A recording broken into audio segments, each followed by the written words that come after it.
What a fantastic performance! So with this wonderful performance, let's move toward the next performance. अकाल मृत्यु वो मरे जो काम करे चांडाल का, काल भी उसका क्या बिगाड़े जो भक्त हो महाकाल का, जो भक्त हो महाकाल का।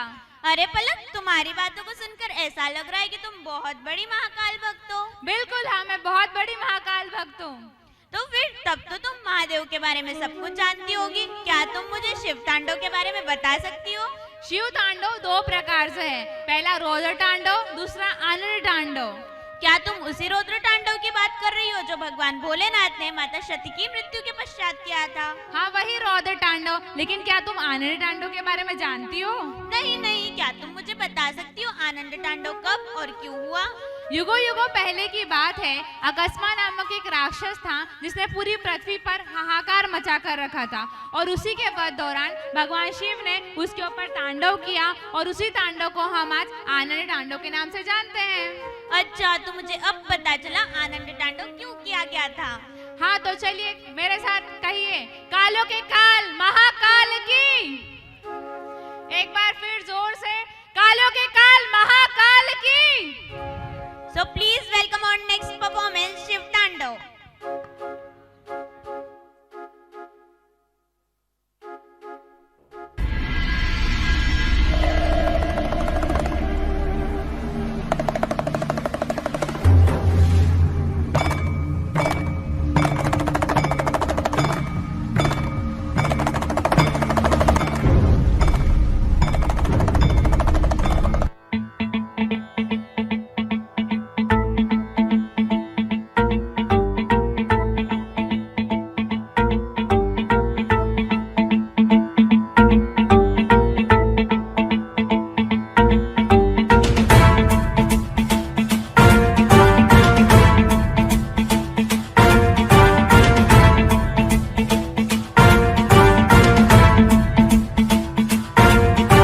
जटाटवी गलज्जल प्रवाह पावितस्थले कलेवलम्ब्य लम्बितां भुजंग तुंग मालिकान्तमड्डमड्डमड्डमन्निनादवड्डमर्वयं चकार चण्ड ताण्डवं तनोतु नः शिव शिवम्।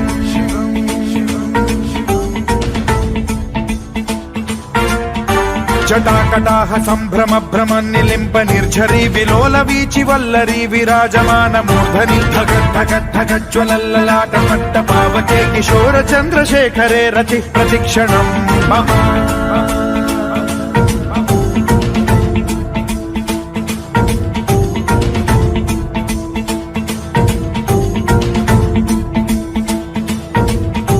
धराधरेन्द्र नन्दिनी विलास बन्धु बन्धुरस्फुरद्दिगन्त सन्तति प्रमोदमान मानसे कृपा कटाक्ष धोरणी निरुद्ध दुर्धरापदि क्वचिद् दिगम्बरे मनो विनोदमेतु वस्तुनि।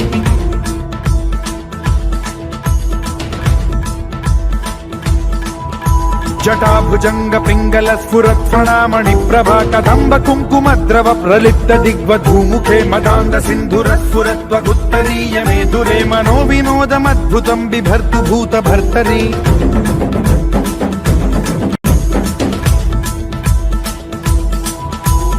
ॐ नमः शिवाय।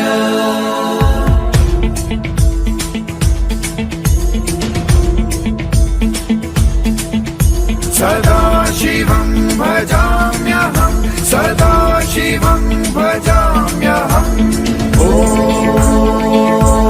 नमः शिवाय।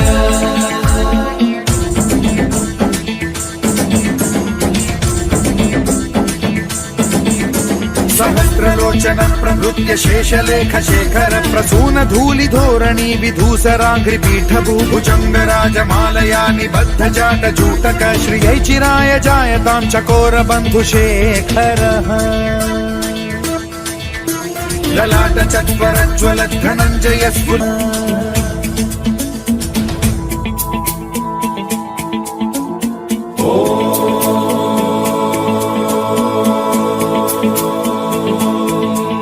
प्रफुल्ल नील पंकज प्रपंच कालिम प्रभावलंबि कंठ कंदली रुचि प्रबद्ध कंधरं स्मरच्छिदं पुरच्छिदं भवच्छिदं मखच्छिदं गजच्छिदान्धकच्छिदं तमन्तकच्छिदं भजे अखर्व सर्वमङ्गलाकलाकदम्ब मञ्जरी रसप्रवाह माधुरी विजृम्भणा मधुव्रतं स्मरान्तकं पुरान्तकं भवान्तकं मखान्तकं गजान्तकान्धकान्तकं तमन्तकान्तकं भजे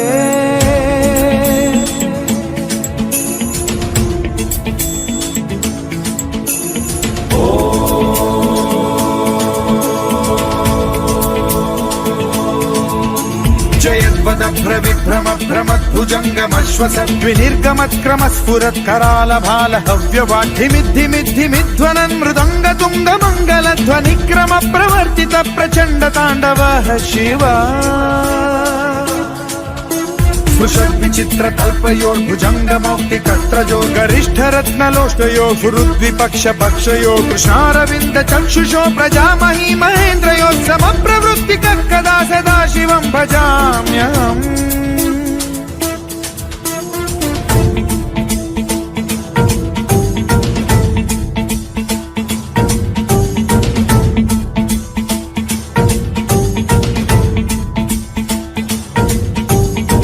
निलिम्प निर्झरी निकुञ्जकोटरे वसद्विमुक्त दुर्मतिः सदा शिरस्थमञ्जलिं वहन् विमुक्तलोललोचनो ललाम भाललग्न शिवेति मन्त्रमुच्चरन् कदा सुखी भवाम्यहम्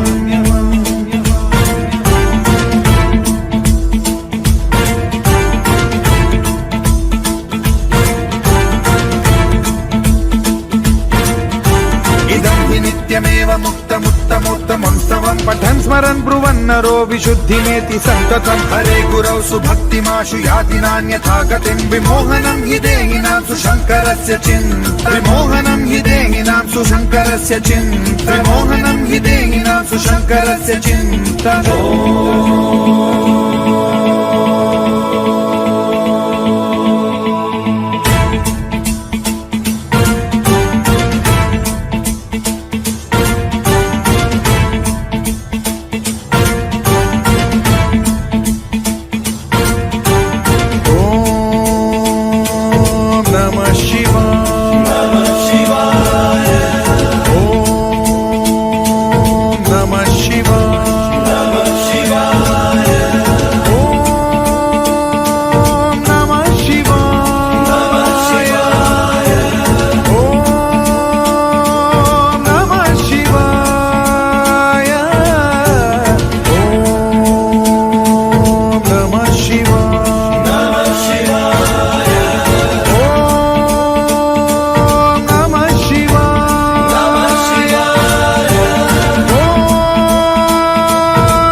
हे प्रभु, आपने देखा ना मेरे युग में समुद्र मंथन और जगन्नाथ जी की महिमा और लीलाओं को, तो आप मुझे ही सर्वश्रेष्ठ घोषित कर दीजिए।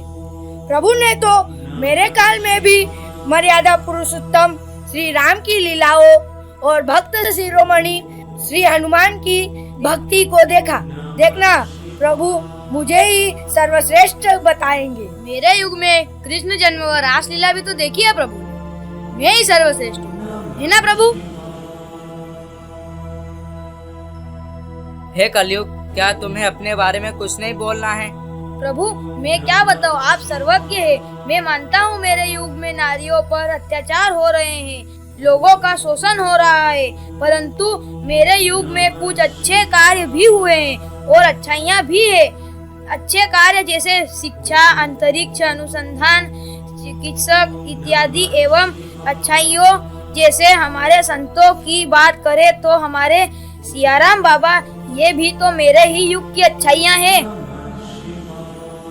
मैंने आप चारों युगों को सुना व देखा, लेकिन अभी कलयुग का समय पूर्ण नहीं हुआ। कलयुग का अभी और समय बाकी है। जब तक कलयुग का समय पूर्ण नहीं हो जाता, तब तक हम कोई निर्णय नहीं सुना सकते। जैसी प्रभु की इच्छा। विष्णु पुराण में वर्णित एक घटना के अनुसार मुनिजनों और ऋषियों के साथ चर्चा करते हुए वेद व्यास जी कहते हैं, हे मुनिजन, सभी युगों में कलयुग ही सबसे श्रेष्ठ युग है, क्योंकि 10 वर्ष में जितना व्रत और तप करके कोई मनुष्य सतयुग में पुण्य प्राप्त करता है, त्रेता युग में वही पुण्य 1 साल के तप द्वारा प्राप्त किया जा सकता है। ठीक इसी प्रकार उतना ही पुण्य द्वापर युग में 1 महीने के तप से प्राप्त किया जा सकता है। तो कलयुग में इतना ही बड़ा पुण्य मात्र 1 दिन के तप से प्राप्त किया जा सकता है। इस तरह व्रत और तप के फल की प्राप्ति के लिए कलयुग ही सबसे श्रेष्ठ समय है।